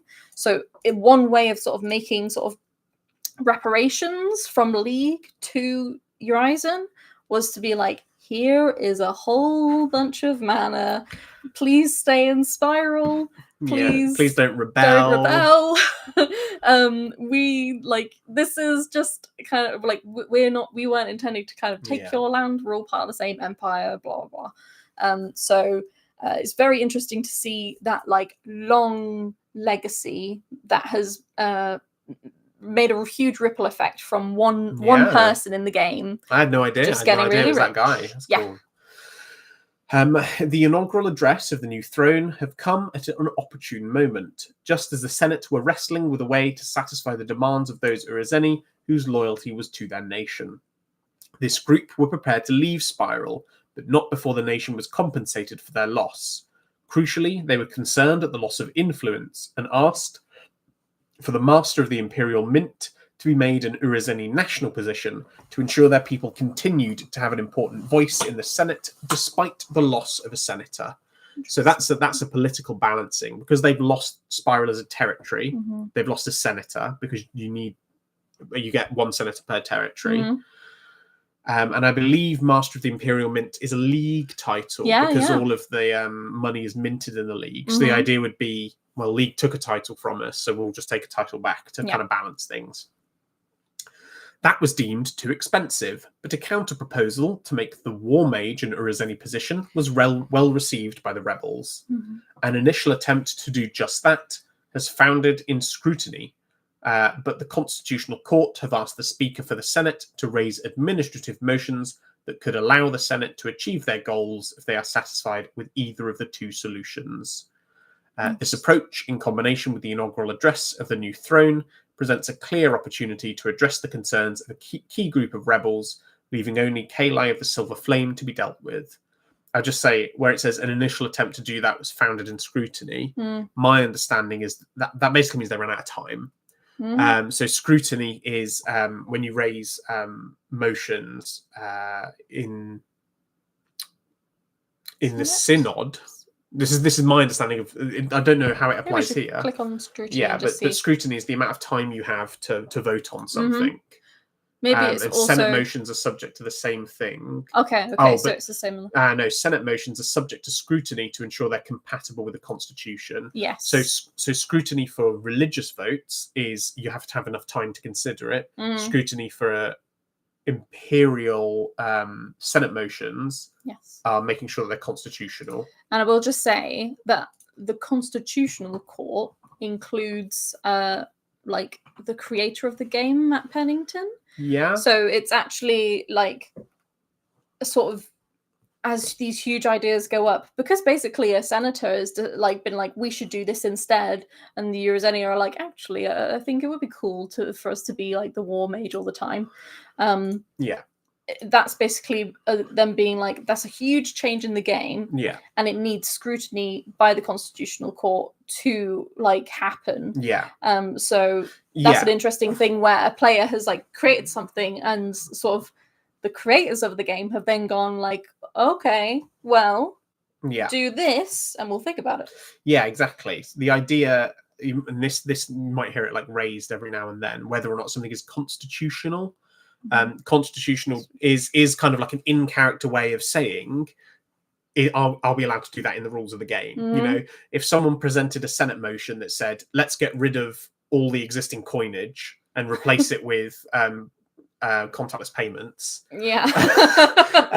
regardless of the immersion breaking that would happen, it wouldn't be constitutional, because it wouldn't meet the rules of the game overall. And that's the kind of the ultimate power that the creators of the game retain in an in-character way. If you can't do something because it breaks the rules of the game, it's in character, it's not constitutional. Cool. Conciliation. At the winter solstice, the senator for Zenith raised a motion to amend the title of Imperial War Mage, such that it would be appointed by Eurasian generals. Regrettably, this motion has foundered in scrutiny, but keen not to get in the way of the Senate's attempts to resolve the rebellion peacefully, the Constitutional Court have taken the unusual step of asking the Speaker for the Senate to raise two distinct administrative motions, either of which would allow the Senate to satisfy some of the demands of the rebels if they are acceptable to the Senate. So here is one of those motions: to amend the title of War Mage to be a national Eurozeni position appointed by simple majority vote of Eurozeni magicians present in the Hall of Worlds. So that's slightly different, I think, from the original proposal that would be Eurasian generals. It's instead voted by a majority of Eurozeni magicians. If this Senate motion is passed, then the title of War Mage will become an Eurozeni national position, which means that only an Eurozeni citizen may hold the title. As the current incumbent, Andronikos of the Lighthouse at Nikephoros is Eurozeni, they would remain in the position until the title was elected again 1 year after this motion is passed. The election would be carried out by simple majority vote of Eurozeni magicians present for the election, which would be held in the Hall of Worlds, in a manner similar to the election of the Doyen of the Spires and the emissary to the Celestial Library. The only alternative that the Constitutional Court have found would be for the Imperial Senate to appoint the title. Okay, there's another Senate motion, but I will just say, I think that makes sense, and in like a mechanical sense, this is the game creators stepping in and being like, okay, I don't think we can give this vote to the generals. That is a very small amount of people to have a lot of power. Whereas if we let all like Eurozeni magicians present in the Hall of Worlds, which there will be plenty because they're a very magical nation, then that just makes a lot more sense, basically. So they're just like adapting these things. And the way they say it's similar to the election of Doyen of the Spires and emissary to the Celestial Library, which is two existing positions. It's basically on a constitutional level, on a game rules level, saying, well, let's just do it the same way that we do other things for the sake of administration. Yes, like it makes sense for a Eurozone tile to be done in that way. So the Senate motion suggested is to amend the title of War Mage to be a national position appointed by the Senate. If this Senate motion is passed, then the title of War Mage will still become an Eurozeni national position as above, but it would be a regular Senate appointment. That means that once vacant, it can be appointed at any time by a unanimous vote of Eurozeni senators, or by any Senate motion of appointment in the same way that a nation's generals are appointed.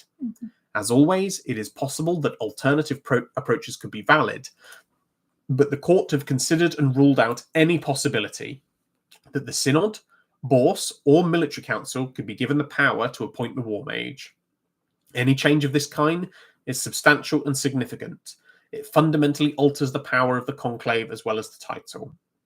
As such, either motion would require a constitutional vote to pass, meaning it would require a 2/3 majority of the elected senators, ratification by the throne, and could be vetoed by the General Assembly or the Assembly of the Nine.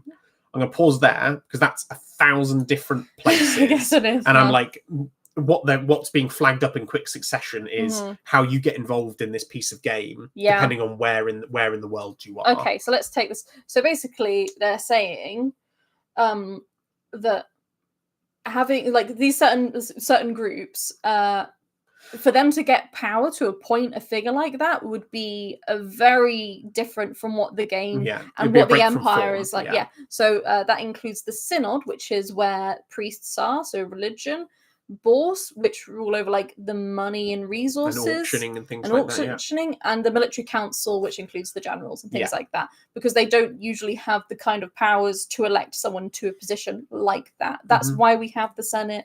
That's why that kind of thing happens. They make the decisions in that way. So the idea here is that, are you for or against this motion, right? So this is the kind of game behind it. Are you for the title of War Mage to be an Urizeni national position that is appointed in either one of these ways, either by vote by Urizeni magicians or by Senate appointment? You can have an opinion on that. You can be for or against it. And the only way that it passes is if the Senate gives a 2/3 majority to approving it. So immediately, if you're interested in the politics side of things, you can go talk to your senator. You can go attend Senate. You can go weigh in and try and influence people as to whether or not they're going to even vote for this. It requires ratification by the throne, which again, go try and talk to the Empress. Are they going to ratify it? Is that something that they're actually going to be interested in seeing pushed through? It can then be vetoed by the General Assembly or the Assembly of the Nine. And the General Assembly is every priest all over the whole of Empire voting all at once. So do you need to get religious opinions on it? And the Assembly of the Nine is the collection of cardinals. So are the cardinals in support of it as well? Or are they going to bring the matter under scrutiny again for some sort of lack of virtue? Moreover, if you can convince them that for some reason this is unvirtuous, then they might try and veto it as well. So there are lots of ways in and out of this particular vote on War Mage, depending on whether or not you're interested in it. Because I know, like, my character, I don't think my character's that interested in, well, no, I don't think my character's that interested in this. I think my character, like, sees that maybe like some reparations need to be paid, but would ultimately be happy for like other people to handle it. That could also be a viewpoint of a Urizeni to kind of twist the arms of some leaguish people to be like, can you get behind this as well? As part of these kind of reparations. So that could be a viewpoint to take, and there's lots of different paths when it comes to this, but I guess it really matters whether you care about who is a War Mage, whether you're Urizeni. Do you care if you're an orc as well? Do you care if you're an Imperial orc pre-existing? Just because it involves the Apulian orcs as well, and how their inclusion within the league is causing a slight upset. It's more to do with the land than the people, but yeah. And it's also to do with whether you care more about like the people of Urizen voting for this position, or whether you would prefer the senators to vote this position in. So there's also a decision as to, or the third option, you don't vote for anything. Well, you don't vote. There's a decision as to how to go about it, and then you've got to jump through all these hoops. So a lot of stuff to pick out there. So where was that? That was all of that, wasn't it? Yeah. Oh, yes. Furthermore, the Constitutional Court advised that it is always impossible to have a position be appointed by Urizeni electors without that title being an Urizeni national position, with all the accompanying implications. That means that if the Senate want to use the War Mage to meet the demands of the Spiral Rebels in this way, they will have to alter the title so that only an Urizeni citizen can assume the position. They'll have to make it an Urizeni national position. In any case, if the Imperial Senate pass a legal motion to make the War Mage an Urizeni national position, then Tiborian of the Endless Horizon has confirmed that he and those magicians who follow his lead will give up their rebellion. They will move to Zenith, Morrow, or Redoubt once their petition to rejoin the Empire. With Actius, Arbiter of the Deathless Cave, already satisfied, that would more than halve the number of remaining rebels. The Empire would regain control of Chinian, leaving only Ankara in the hands of those rebels still holding out. So I can't remember how many different rebel groups there were in Spiral. Just the 2, I believe. Just the 2. So, obviously it's people from Sinian and people from Ankara, and I think we're just about to find out what about Ankara as well. So this could basically resolve some of that unrest, some of the rebels, bring them back into the Empire. Yeah. So tracking back again, this kind of flow of narrative, we've got the Emperor Vesna saying, "Let's all be unified," and then that flows through this very conflicted position in Spiral, where we've got people not willing to relinquish their land to another nation, so pockets of rebellion start to spring up, and then because the Emperor has kind of provided this salve of unity, this opportunity crops up to start appeasing the rebels and bringing people together, and that's what's happening here. Goodness, you're going to be reading that. Okay. Belligerence. Unfortunately, that would still leave Kaylee of the Silver Flame and her supporters, who are demanding that Spiral be returned to Urizen.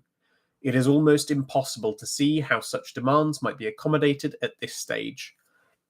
There is no room for compromise on the core issue that offends them, no visible space for common ground. Given the support the rest of Urizen have expressed, sending in the army to root them out would be disastrous, but short of that, it's impossible to see the situation getting resolved. That means that Ankara remains in open revolt and is not considered to be under Imperial control at this time. The Empire could choose to live with that, given that there is little of significant economic value in the region. Not controlling the entire territory has strategic implications, but the Military Council could choose to ignore that obvious risk. Crucially, Emperor Vesna's address has created the potential to leave Kaylee and her followers isolated, ensuring there is little chance of their revolt spreading unless they receive significant outside support. Even if they do, the rebels have made it clear that they have no intention of attacking the Empire. That would be madness. Their plan is to wait for the Grendel to invade Spiral, conquer the territory, and then hope to have it reassigned to Urizen if and when the Empire retake the territory. Wow, there's a lot of ifs and buts. No, there's a lot of ifs and buts. It's not exactly a great plan. Yeah, okay. But arguably, they have even less options for resolving this confrontation than the Empire do. And it does at least mean they are unlikely to cause the current situation to escalate. The civil service can offer no suggestions on what could be done to improve on the situation for now, pending more information on the rebels and what they want. Hopefully, the decision of the Grand Master of the Shuttered Lantern to send their order to investigate the situation will provide new insight, but how much of that insight they choose to share will be up to them. Okay. So this is a huge quote from Magistrate Abraham from the Constitutional Court. So it's basically the game makers in character as the Constitutional Court. And I think Magistrate Abraham, I'm just going to go back up here. Constitutional Court. Yeah, that's Matt Pennington. So this is basically a statement from Matt Pennington, but in character as the Constitutional Court. Of course, yeah. Sort of explaining why they couldn't allow this initial idea to go through. So, having scrutinized the Senator's motion, we regretfully... I'm tempted to do like a Mancunian accent, but I don't think I can do it. Having scrutinized the Senator's motion, we regretfully find it unconstitutional. According to the terms of the Imperial Constitution, the Military Council are charged with ensuring the rigorous defense of the Empire. There is nothing in their duties that either demands or implies any understanding of the nature of magic. Indeed, it is the responsibility of their war mage to provide the Council with specialist advice on tactical and strategic use of magic. If their understanding of magic is good enough that they are in a position to pick the war mage, then arguably the title does not need to exist in the first place. Makes logical sense. Mm-hmm. The fact that there is a single Urizen general is a practical concern, but not a legal one. A similar situation exists for the Imperial Orc General, who must be appointed by unanimous decision of the Imperial Orc Senator. We are pleased to note that, thus far, Bloodcrow Rasp has managed to discharge their responsibilities in this regard without finding themselves at odds with themselves over who to elect. They're saying there's one Orc Senator. Yeah. Basically, they're like, the Orcs can do it, so you can do it, Yeah, right? it's not a legal issue. It's not a problem of, It's just your problem. It's just your problem. Like there are other people in the same boat as you. So what is a constitutional question is the fact that the members of the military council will be charged with appointing other members of the military council. The singular importance of the war mage makes this a pressing issue. The same factor that makes this position of interest to Tiborion and his fellow mages is what gives this court pause for thought. This is effectively one of the greatest titles of state, purely by dint of the fact that it carries a vote in the military council. It is fine for the assembled generals to appoint a title like the Quartermaster General of the Imperial Armies, because that position doesn't have a vote in council. An imperial citizen may only ever hold one imperial title, but not all titles are of equal constitutional significance, a fact rendered inarguable by the election of the new throne. Thus, the court considers the war mage to be of equal importance as a general, a cardinal, or a senator. Any such significant changes to the title, any significant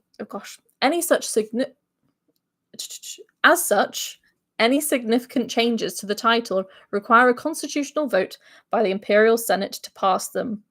They also warrant careful scrutiny by this court to ensure that they meet the strictest adherence to the terms of our shared constitution.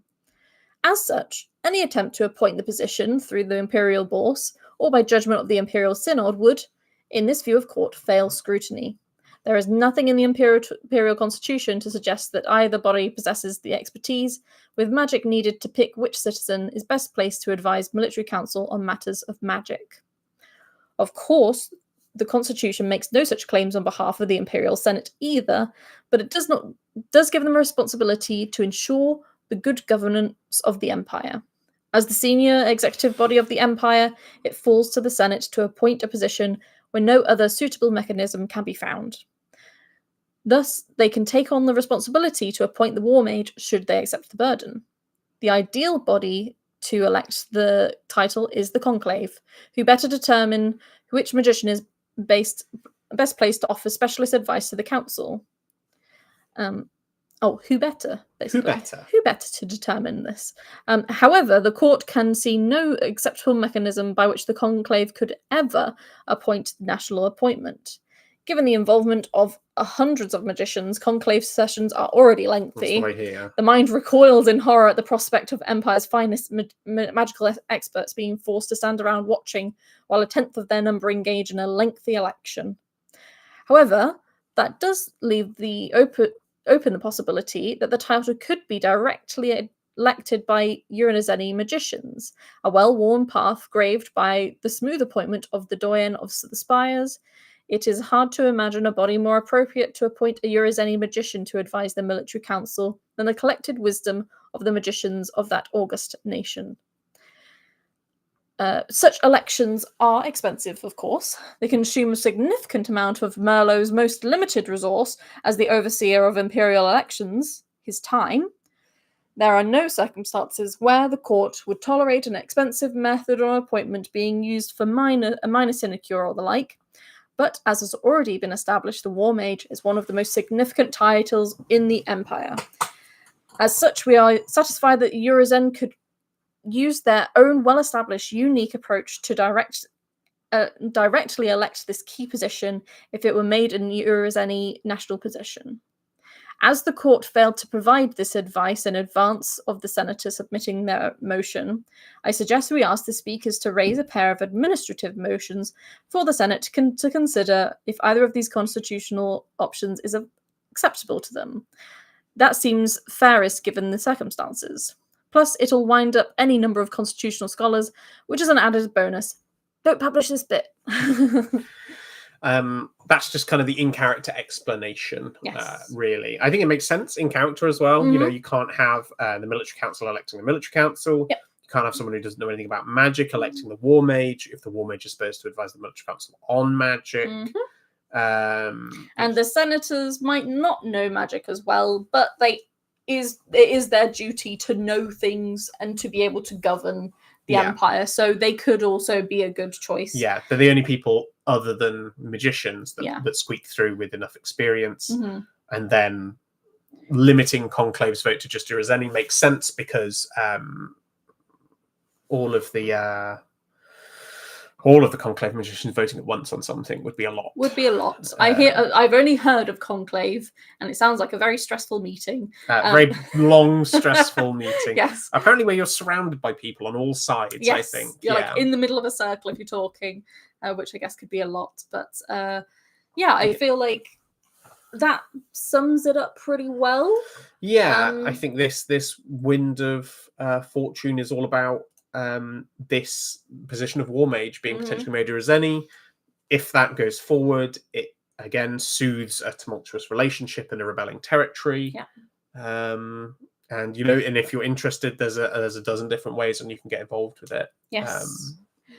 So I feel like all of these wins, because they were sort of released as one kind of thing pre the sort of bulk of the wins. Yeah. It's Vesna's speech and how that affects the Empire. Mm-hmm. And then it's how we move from like that speech of unity to then addressing the issues of like what's going on in Bregisland, what's going on in Spiral. Yeah. And then potentially what's going on in the Barrens. Yeah, so this is the thing I spotted. At the base of Promising Light, there's further reading, and it links to 3 different Winds of Fortune. Two of them are the ones we just read. A third one is called See This Land, and it relates to the latest development in the Barrens. It's not published yet. Not published. That would make sense because the inaugural address addresses problems in the 3 most conflicting regions. We've covered Bregisland, we've covered Spiral, we've not covered Barrens. So it makes sense for that to be upcoming which is great because I don't really know that much about the Barrens, I'll be honest. It's not really in my part of the game. I'm not really that in tune with what Dawn's up to. So it'd be really I cool know to they hear about. Really wanted the Barrens. Yep. That's it. That's all I know. It. And this idea of like other people wanting like other people being in the Barrens, like people that live there. Yeah. And kind of how are we going to deal with that? Because the Barrens could be full of like great resources and things, but I think it's also full of monsters. I always think that when because there was that very recent situation with the people that were given territory and they're very hard work sandfishers. Yes. There was a recent thing where the sandfishers were given a bunch of territory that the League thought was kind of it was just the League had a forest. We don't know what to do with it. No, we're city folk, big unexplored forest. Gave it to the sandfishers, given 2 years of work or however long it was. The sandfishers actually found weirwood. Yeah, like found a very golden weirwood or something like that. But so and then there's this whole thing about making a deal with them, making a seat, which is all very interesting. But every time I see somewhere in a Winds giving away this pointless tract of land that doesn't mean anything, I'm now in my head. I'm like, there's gold weirwood there. There's something good there. There's something good there. If we give it away, there'll be something good there. If we don't give it away, there'll be nothing good there. So I feel like that's sums up the wins for today. The wins that have been published so far. We'll be back again with some more wins when they come out. As and when. So if you have seen that a win comes out in like the coming weeks, look out because we'll be doing a stream soon after that. We'll talk about it. Keep it in the evenings probably, and because sometimes what happens is they publish 1, 2, or 3 kind of in a single evening. So it might even be that we load up to talk about 1 and we end up talking about 2 or 3. Depends on how many come out. But we want to stay up to date with them. So yes. But if you enjoyed this, Docs, thank you for being here as our viewer. So I hope to see you again at the next Hope to see you again. I saw a couple of other people come in and drop out, and like obviously you're all welcome to do that and use us as a resource and all of that. But any ideas or comments on what we could change or what we did well? As we go through it, if you've got any questions or if you've got any answers for us, because we don't. The point is, no one knows everything. Yep. So sometimes there might be someone who's a Barrens expert in the chat. So we'd love to hear about what everyone's got to say on stuff. Definitely. But thank you. Yeah. So that's us. LARP Larks. Yeah. Who larps last. Perfect. Yes. Nailed it. We'll work on that. Or will we? I don't know. No, we're never going to work on it. We're not going to work on it. All right. But yeah, we will see you very soon in a matter of days. As soon as the wins are published. As soon as the wins are out. So yeah. Right. See you later. See ya. Bye. Bye.